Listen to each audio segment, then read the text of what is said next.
नमस्कार। India debate में आप सबका स्वागत है। मैं हूं आशुतोष पाठक।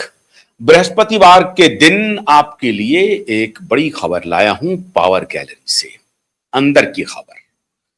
और आप इस खबर को देखने और जानने के बाद थोड़ी सी अंदर मन में तो आपके चलेगी, कुछ तूफान भी चलेगा। कुछ जो लोग इतने दिनों तक लंबा संघर्ष कर रहे थे उनके मन में तो बहुत विचलन होगा, कुछ तो बीमार भी हो सकते हैं। लेकिन खबर आ रही है, बल्कि आप ये कहें कि पक्की खबर है। ऐसा होगा। क्या होगा? होगा ये कि पूर्व केंद्रीय मंत्री, शिक्षा मंत्री, जिनका पूरे देश ने मिट्टी पलीत कर दिया और इस्तीफा देना उनको पड़ा, काफी बवाल मचा, काफी हंगामा मचा। धर्मेंद्र प्रधान जी का इस्तीफा लिया गया, लेना पड़ा। सरकार झुक गई, मोदी जी को झुकना पड़ा और इस्तीफा लेना पड़ा। झुकना ही नहीं पड़ा, झुकने के अलावा मोदी जी को 4 बार 5 बार स्वयं रील बनाना पड़ा और उनको अपना वीडियो पोस्ट करना पड़ा। इस गुस्से को शांत करने के लिए जैन जी से उन्होंने सीधी बातचीत शुरू कर दी। इस कदर गुस्सा था धर्मेंद्र प्रधान जी को लेकर के। लेकिन आप दो बात आज आपको जान लेनी चाहिए।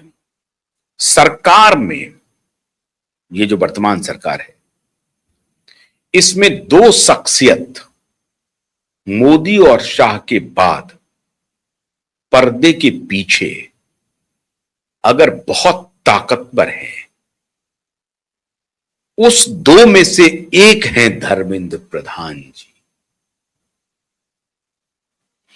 और दूसरे कौन हैं? दूसरे हैं सुनील बंसल जी, जो उत्तर प्रदेश के प्रभारी थे, संगठन मंत्री रहे हैं और पश्चिम बंगाल के भी प्रभारी थे। और लगातार उनका जो परफॉर्मेंस है वो पार्टी के और आरएसएस दोनों के एक्सपेक्टेशन पे अच्छा रहा है।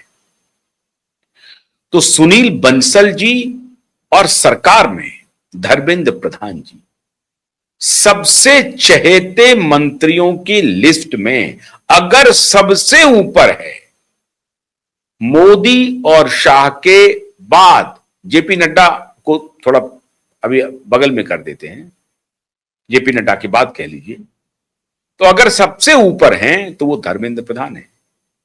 ना पीयूष गोयल हैं, ना राजनाथ सिंह हैं, ना नितिन गडकरी तो नहीं ही हैं, ना निर्मला सीतारमन है।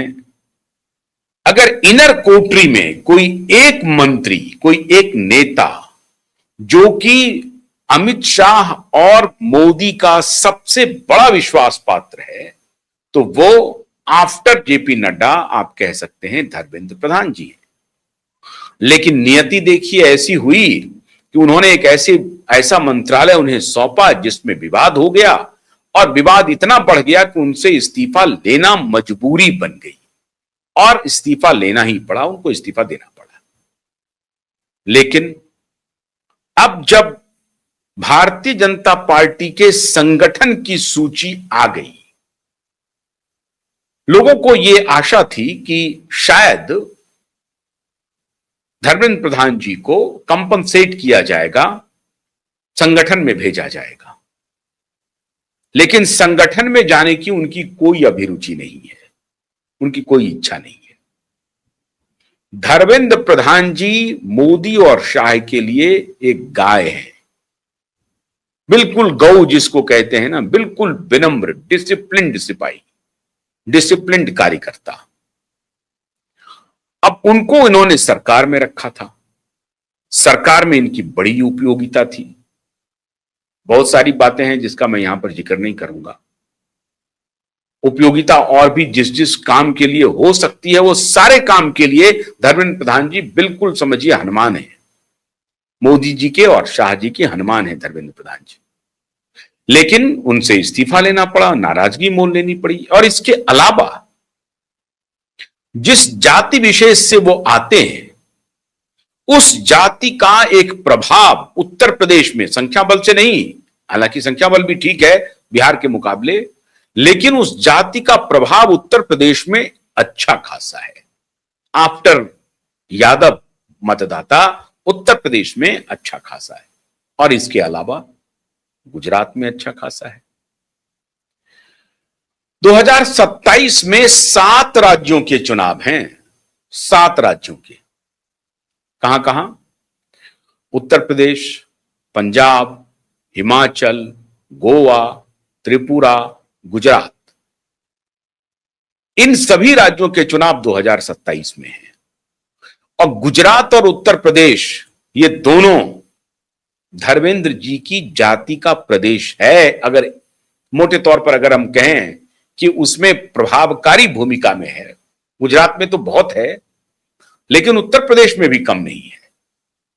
इसलिए इस जाति के नेता को आप अलग करके उनको नेतृत्व में हिस्सेदारी न दे करके ये नाराजगी भी मोल नहीं ले सकते।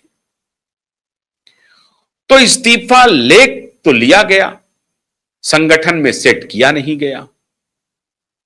तो अभी जो खबर हमारे पास आ रही है, हो सकता है, अभी तक तो मैं कह सकता हूं, बड़ी मजबूती से कह सकता हूं कि यह खबर पुख्ता खबर है, पक्की रिपोर्ट है। लेकिन अगर मान लीजिए कि इसमें 1-2% परिवर्तन हुआ तो वो भी मैं आपको बता ही दूंगा। जैसा कि सुनील बंसल और धर्मेंद्र प्रधान ये दोनों बहुत ही उपयोगी रहे हैं भारतीय जनता पार्टी के, और मेरे पास जो अंदर से सूचनाएं चलकर आई हैं उसमें खबर आ रही है मित्रों कि धर्मेंद्र प्रधान जी दोबारा कैबिनेट में लिए जा सकते हैं। देखिए, धर्मेंद्र प्रधान जी का जो इस्तीफा लिया गया, करप्शन के चार्जेस पे नहीं लिया गया, यह लिया गया कि आप फंक्शन ठीक से नहीं कर पाए, आपके मंत्रालय की इग्नोरेंस की वजह से इतनी बड़ी घटनाएं हो गई। एक बार नहीं, कई बार हो गई। 5-6 साल से वो ऑलमोस्ट शिक्षा मंत्री हैं धर्मेंद्र जी, लंबे समय से शिक्षा मंत्री हैं थे। उनके ऊपर कोई करप्शन के चार्जेस नहीं है। लेकिन मैं यहां पर और चीज का जिक्र नहीं करूंगा। कई बार क्या बात होती है कि कुछ बातें कभी कभी सच आने लगती है जुबान पे, वो गोविंदा की तरह होने लगता है मामला, तो उसको अभी थोड़ी देर के लिए भूल जाते हैं। सच बात यह है कि इनके ऊपर करप्शन का उस तरह से आरोप नहीं लगा। लेकिन दिल्ली की पावर गैलरी में अगर दिल्ली के नेताओं की बात करें आप, उनके साथ श्रीमान धर्मेंद्र प्रधान जी के बड़े गहरे रिश्ते हैं। बहुत व्यापारिक हलकों, पावर गैलरी में तो यह भी चर्चा होती है, व्यापारिक रिश्ते भी है, व्यवसायिक रिश्ते भी है। अब क्या है मुझे नहीं मालूम, ये चर्चा जो पब्लिक गैलरी में लोग करते हैं, मैं उसकी बात बताता हूं। कुछ व्यापारिक रिश्ते भी हैं, व्यवसायिक रिश्ते भी हैं। अब मुझे नहीं मालूम कि इनका व्यावसायिक रिश्ता क्या है, नहीं है। लेकिन एक बात तो है कि प्रधानमंत्री और गृह मंत्री के काफी करीब हैं धर्मेंद्र प्रधान जी। तो ये हो रहा है कि भाई 7 राज्यों में चुनाव हैं और जो जिस जाति से ये आते हैं उसका प्रभाव है। और अगर डाउन द लाइन ये संदेश चला जाता है भाई आपने उनकी बलि ले ली, तो एक निराशा का वातावरण बन सकता है, जिसका risk Bharatiya Janata party at this point in time नहीं लेने की स्थिति में है। इसलिए चूंकि इनके ऊपर एक रिस्पॉन्सिबिलिटी की बात आई थी, इस वजह से तो ले लिया इस्तीफा, लेकिन उनको कैबिनेट में वापस लाया जा रहा है। अब आखिरी समय में उनका नाम कट जाए तो मुझे नहीं मालूम, लेकिन अभी तक की जो सूचना है उस हिसाब से धर्मेंद्र प्रधान कैबिनेट में लौट रहे हैं। बड़ी खबर यह है। इसमें 2-3 चीजें रोल प्ले कर रही हैं। देखिए, जिस नीट को लेकर के हम और आप सारे लोगों ने गुस्सा प्रदर्शित किया, उस नीट को लाने में भी धर्मेंद्र जी की बड़ी भूमिका है। और नीट क्यों जरूरी था, इस बारे में मैंने एक विस्तार से वीडियो बनाया हुआ है। अलग अलग स्टेट में अलग अलग एग्जाम्स होते थे मेडिकल के, फिर all India institute of medical sciences के एग्जाम अलग होते थे, मल्टीपल एग्जाम से गुजरना पड़ता था, खर्च बहुत होता था, और उसके अलावा फिर उसमें पेपर लीक, उसमें चोरी चकारी के बहुत सारे गुंजाइश थे। इस सबको दूर करने के लिए नीट लाया गया कि नहीं, एक एलिजिबिलिटी टेस्ट होगी ऑल इंडिया लेवल की, और उसमें बच्चे अपियर होंगे, और उसमें फिर मार्क्स के हिसाब से देश भर के अपने मेडिकल कॉलेज में वो जाकर के जाएं, स्टेट में जाएं, प्राइवेट में जाएं, जहां जाना होता है वो जाएं। ये नीट लाने में भी धर्मेंद्र प्रधान की बड़ी भूमिका है। और इसके अलावा जो कोर्सेज हैं अलग अलग, पीजी के, अंडर ग्रेजुएट के, इसमें बहुत सारी ऐसी विषयों को इनकॉर्पोरेट कराने में जो विषय आरएसएस के काफी करीब रहा है, उनके विचार के काफी करीब रहा है, उन विषयों को करिकुलम में इनकॉर्पोरेट कराने में धर्मेंद्र प्रधान की बड़ी भूमिका है।